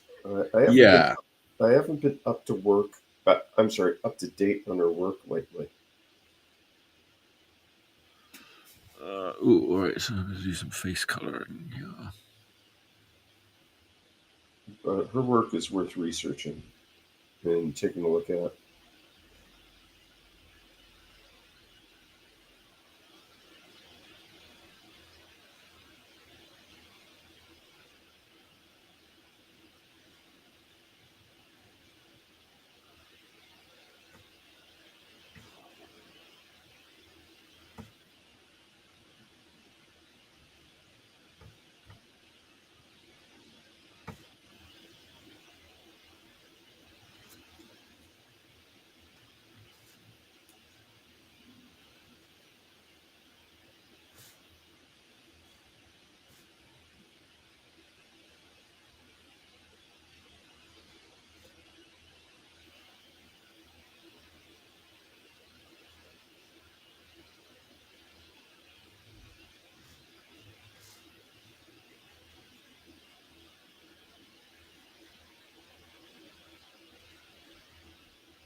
I was over at Atlantis Fantasy World Comics this week.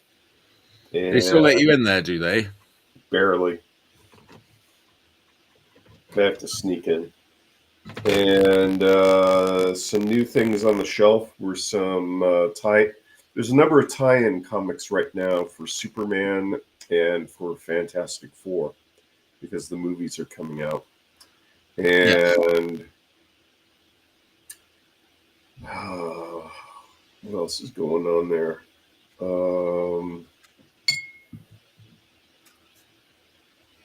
Trying to remember my visit. Usually I'm so busy getting kicked out that I don't remember it.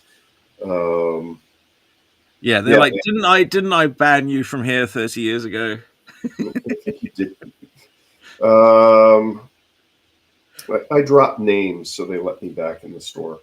Okay. I'm friends with Chuck Whalen. Oh, Yeah, all you're right. like, I'm not Dale Sipley, I'm Dr. Popular. I did go over to Comicopolis, which is also in Santa Cruz, and they had a number of new graphic novels in. They have George Takei's autobiographical graphic novel. Yes. And they often have graphic novels now on psychology.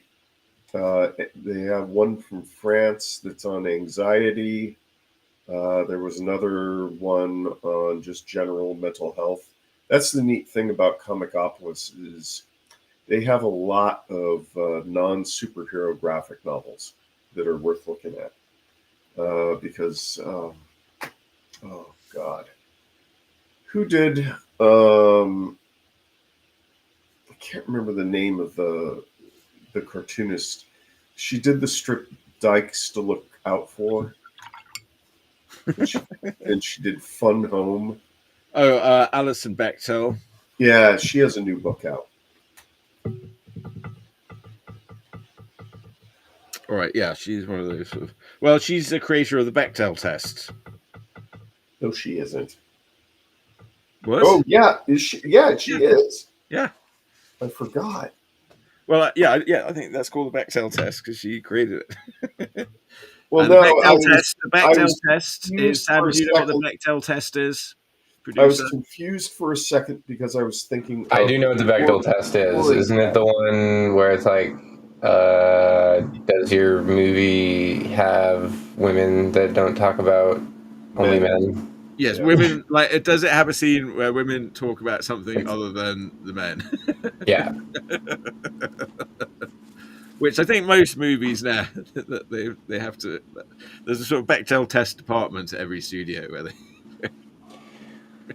Well, no, what it Except really for the movies is, like the way they don't want it to it's pass. like the issue with the people that complain about, oh, everything's DEI and woke these days. It's like, yeah, they're wrong, but they're also kind of right, because there's literally this there's like this stock thing that is basically like an AI powered auto investor that will automatically invest in things based on a diversity index rating. That's like literally what DEI is. Diversity for health. I mean, I think that too, but it's like there's literally an AI that is trained to automatically invest in things that are DEI. So that is why that is always happening. Well, there's always people who invest in certain types of things that meet their prejudices. I remember back in the early 2000s, there was a mutual fund. I can't remember its exact name, but it was referred to as a sin fund. And it was all tobacco, gun manufacturer, and alcohol stocks.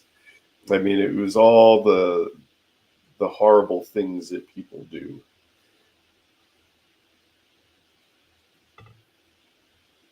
But Yes, there was that webcomic Sinfest that people really liked. I never really understood it, but it was very popular.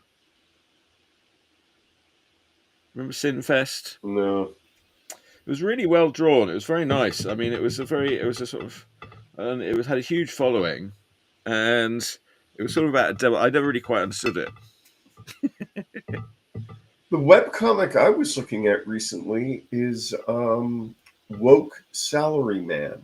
It's by two guys, a writer and an artist out of Singapore that knew each Okay, yes, I other think I heard in the about this. advertising industry. And they talk about financial topics and topics for office workers. And they did one for a parent who had a child who had cancer. They illustrated that story.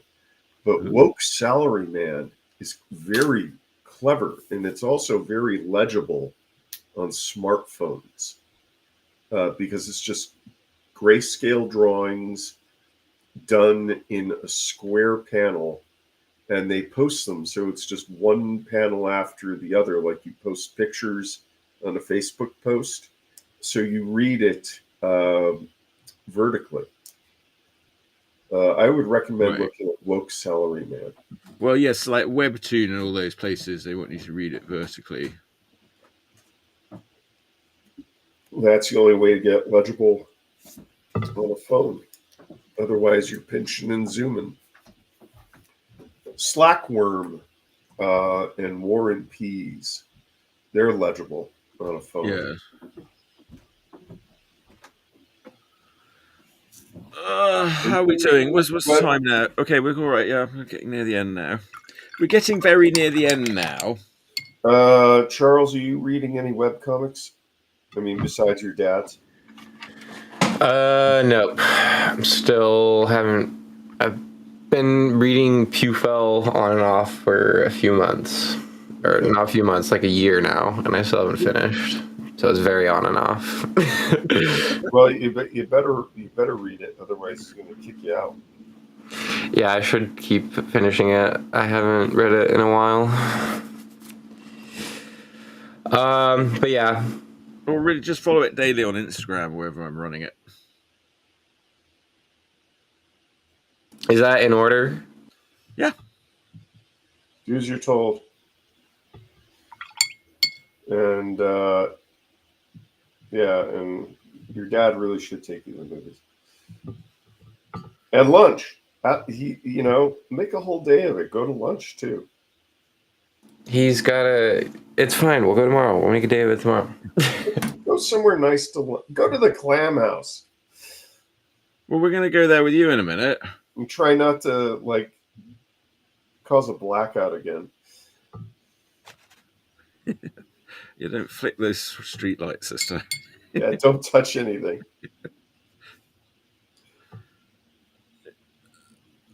Jamming that crosswalk button, you put out the entire city block. Do you want to do the Dale retail roundup? Sure. All right. Hang on. Dale's Retail Roundup. Hey, kids. Okay, what I got, went over to Time Tunnel Toys, which we I don't know if they're technically our biggest advertiser. Um, they don't give us any money, but I got this. Right here, there you can see it. It's Rat Fink. It's a Wacky Wobblers Rat Fink icon in the packaging. I'd like to thank Lou at Time Tunnel Toys for pretty much just guilting me into buying it because all my friends like Kirk and cartoonist Scott Shaw, they have Rat Fink dolls, and I didn't have one, but now I have one. So I am officially a cool kid. And if you don't know who Rat Fink is, you're too young to be watching the show. You're exactly who we want watching the show. We want We people who are also went so we can tell them all to about Rat Fink, like as if they didn't know. Berkeley, and Berkeley's a great town for cartoonists. They have an amazing shop up in the hills of Berkeley. It's a combination sci-fi, horror, and mystery bookstore called Dark Carnival, and it's been open for almost 50 years. And while I was there, I was able to find paperback Onward Drake by Baen Books. It's a tribute to the sadly now late author David Drake, great science fiction author. And then the owner of Dark Carnival also owns one of the best comic book stores in the Bay Area, which is Escapist Comics. It doesn't have the indie stuff or the self-published stuff like Silver Sprocket, which we're all huge fans of. Silver Sprocket's a comic book shop in San Francisco on Valencia, not that far from Mission Comics, which is also an amazing comic shop. But when I was at Escapist, they have a rare comics room upstairs. So I was able to get an old DC plop.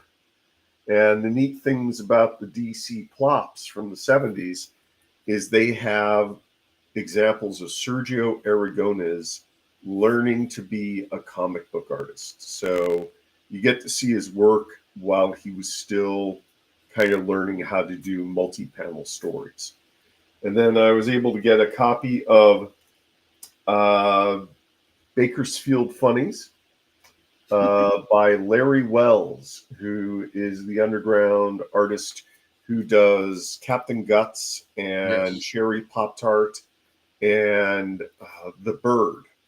And this issue is Bakersfield County Comics. This has a proto design of Cherry Pop-Tart. And then if you're going to be in Berkeley, you go downtown and you go to Moe's Books. I didn't get anything at Moe's Books, but across the street from Moe's Books is one of the Amoeba music stores. And while I was in Amoeba Music, I was able to pick up the new Ghost album, Skeleta. And you should all get this because it has an amazing single called Missile Amore, which I think is Latin for Love Rocket. So if you haven't heard that single, go on YouTube and look up just Ghost Love Rocket and it will come up. And if you're a stripper and you need music to strip to, that's the song. So give Ghost some love and buy their album. And because we're in Berkeley, Berkeley has an awesome surplus store called Urban Ore, and it has everything from old tables to doors to cookware to art supplies to old DVDs, old CDs, old toilets, old sinks. Not huge amount of used clothing, but they even have used books. And some of the books they get in are rare. So you'll have better luck at Moe's looking for things, which is an amazing used bookstore. You'll have a better luck at Dark Carnival, which is amazing. But don't leave out Urban Ore, because I was able to get this book, The Art of Netsuke. And Netsuke carvings are what the Japanese would use as tassel ends on their kimonos. I probably messed that up. But just when you're make a trip to Berkeley sometime, there's a go on GPS first and find out where all the cool stores are and their hours. Because you can, if you're an art fan or a comics fan, you can just spend the whole day in Berkeley shopping and browsing. Okay, that's my retail roundup. All right, sounds ghastly. You're supporting All day walking American around capitalism. I'm supporting small businesses. Yeah. Well, if you like that sort of thing, then definitely I recommend that. Yes, I know that you believe in the Osborne book of the future, where you're just going to phone everything in and it gets shipped to you. Yeah. Yeah, that's wrong. Sure. Well, I know it is, but you know, it's wrong for some people. Like each to their own. Yeah. And what have we learned on this show? I'm always what? You're always going on about shopping. Always right. Well, that's what Tina says. Yeah, listen to Dale.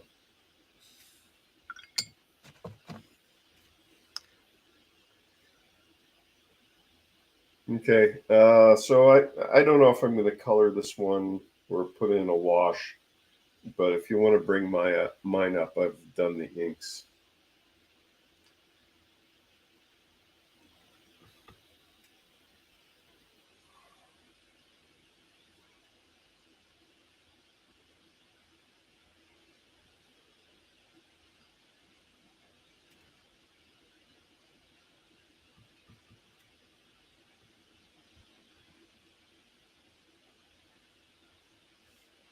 I think I'll color it.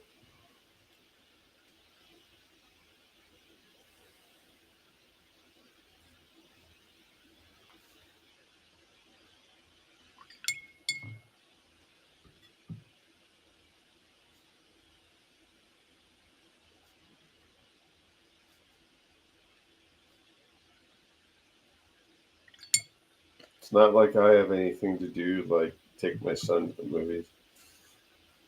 You want to take my son to the movies? No, I get in trouble. Actually, if I see it, I'm going to go to the drive-in, like God intended. There's drive-ins still exist. Oh my God. I was going to just ask if you'd ever been to a drive-in. Have you ever been to a drive-in? I don't think so. Oh my God. No, yeah, I don't think I've ever been to one either. There are a few left. As far as I know, San Jose has just the Century drive-ins, which are actually renamed, I think, the West Wind drive-in. A lot of drive-ins to survive, they'll have like flea markets during the daylight hours on the weekends, and then they'll show the movies at night.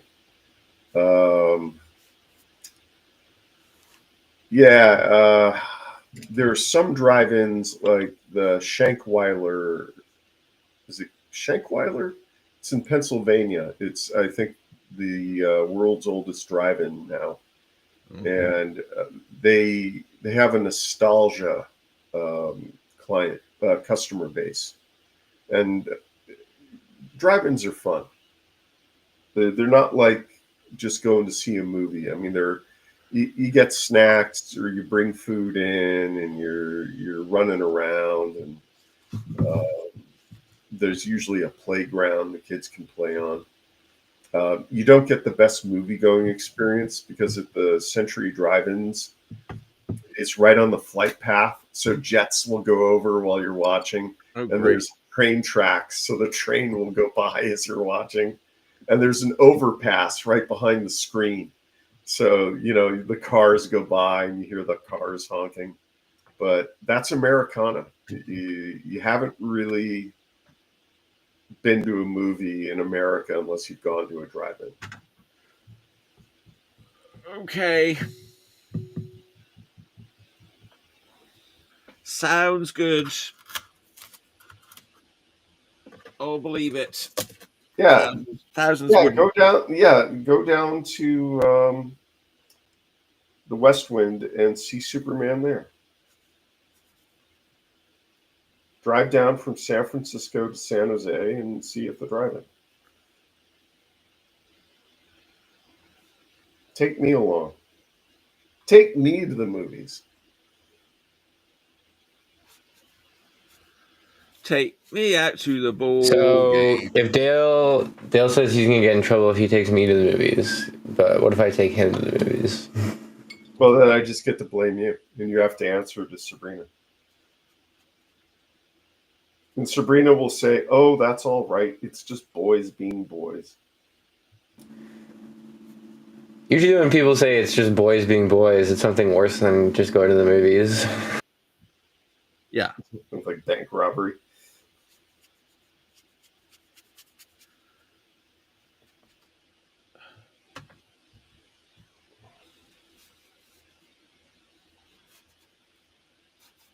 That's the one that I really wish Clip Studio Paint would put in that Photoshop B-Pelt plugin to help flat these things. Oh yeah, I like B pelts. That's what I use. Now, are you going to do any digital? I mean, you said you had some jobs coming. Yeah, I've got some stuff I'm gonna have to do soon. All right, I don't know. She looks. I don't know. I guess you're right on the cut screen. She looks better in front of me again. It looks good on screen. It looks really good. All right. I just realized she doesn't have. I don't usually like to do poses where they don't have hands in. I don't know why I didn't. It's like she's sitting on her hands. All right, it's fine. All right. How are we doing for time? Okay, 8 minutes.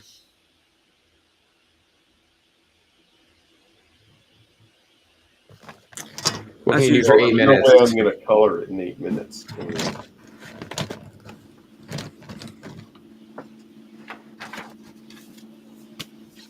Did I show you my redneck fireworks card? What? It says, how about Oh, I've seen that.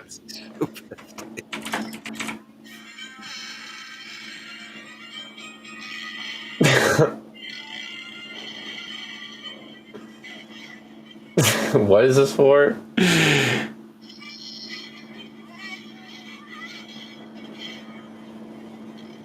When I went to San Jose State, getting It was an a birthday card that invitation Heather to gave me. Hallmark was like considered the highest honor.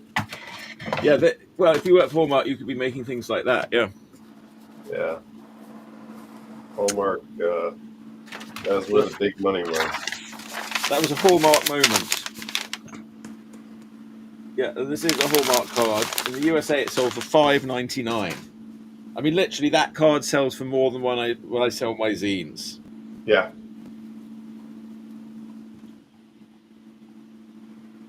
Contains foreign components.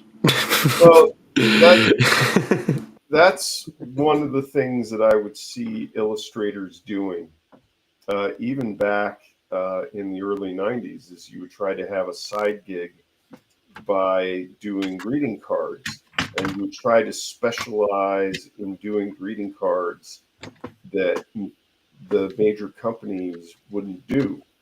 Stuff usually that was offensive or specific to holidays that no one had a greeting card for, like National Gorilla Suit Day or Yeah. But I wonder if there's any now for because there's a lot of angry people about Pride Month that they want a hetero month. They want a what? They want a hetero month. Yeah, Isn't every other month hetero month? They want to celebrate heterosexuality, and yeah, is the heterosexuality on the decline then? Well, no, I think it would be a good idea to celebrate it. You have parades, and you have like at tables, you have people giving out birth control, and See, no, that's the thing about heterosexuals. If you're gay, you can have pride, but if you're heterosexual, it's like shame is part of it. It's like, oh, I am going to be a little bit shameful. Well, you're probably a little young to realize this yet, Charles, but sex normally involves shame. Yeah. And guilt. Well, unless I feel like unless you're gay. When? It involves shame and involves guilt. And, I do, I think that there should be hetero pride parades, All right, Dale, can we stop going on about this now? No, I'm serious. How else would you go to like talk to divorce attorneys?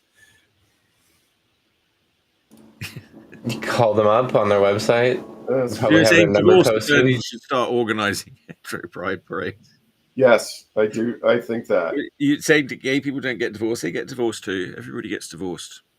When I was still working for a company that was involved with dental technology, I was in New Orleans for this enormous dental technology trade show.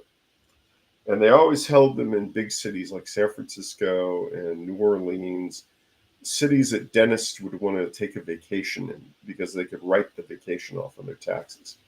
So I was at this trade show, and during my break, I would walk around and look at the other booths. And they had a booth for malpractice attorneys for dentists. And every other booth was just packed with people, except this booth. No one would go anywhere near this booth full of malpractice attorneys.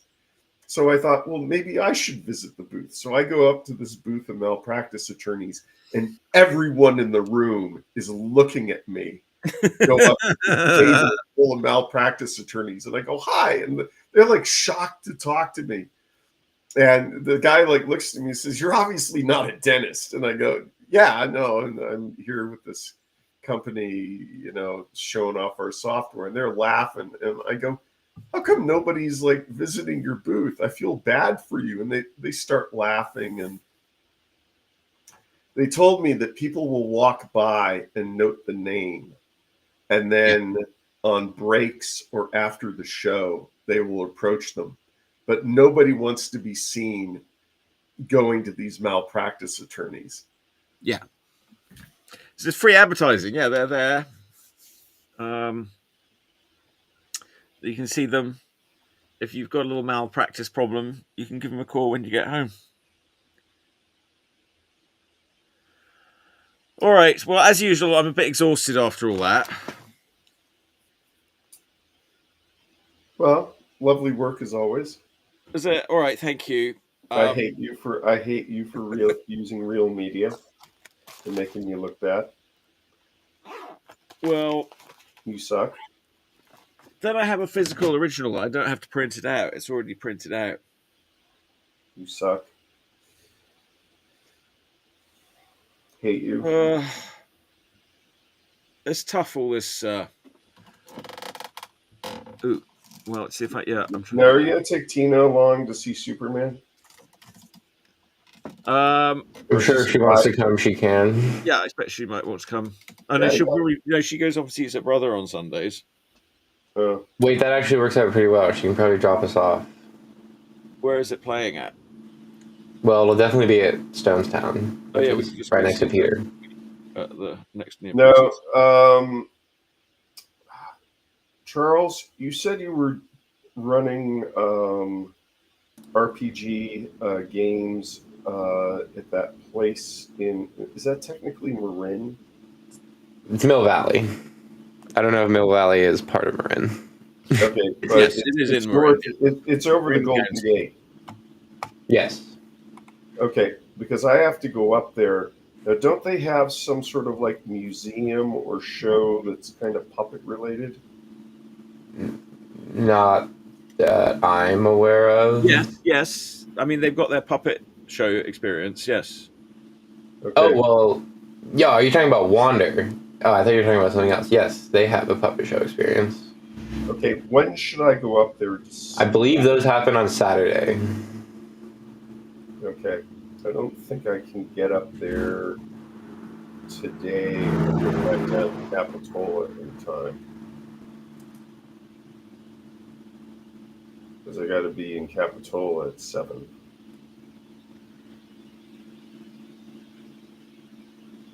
Okay.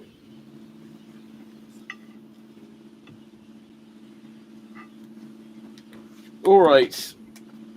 Well, is that the end of the show then? Well, it is 12:01, so I believe that would be the end of the show. All right. Hey, thanks everybody for tuning in. Again, we haven't really been looking at the comments as usual. Well, we just had Mill Valley. Oh, there's Tina. Tina's telling us That just yes, happened Mill at Valley is 12:01. in. Hi, Tina. All right. Well, thanks for tuning in, folks. I can see there's a few people watching. We appreciate it as always. Did some drawing. Here's Supergirl. She came Very in drawing. nice. Can't really see her legs. I don't know. But I didn't really like the pose then. All right.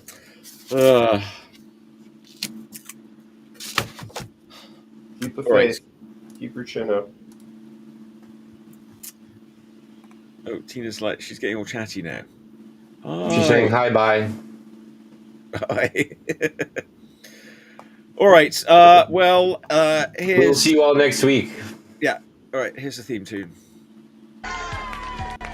Oh.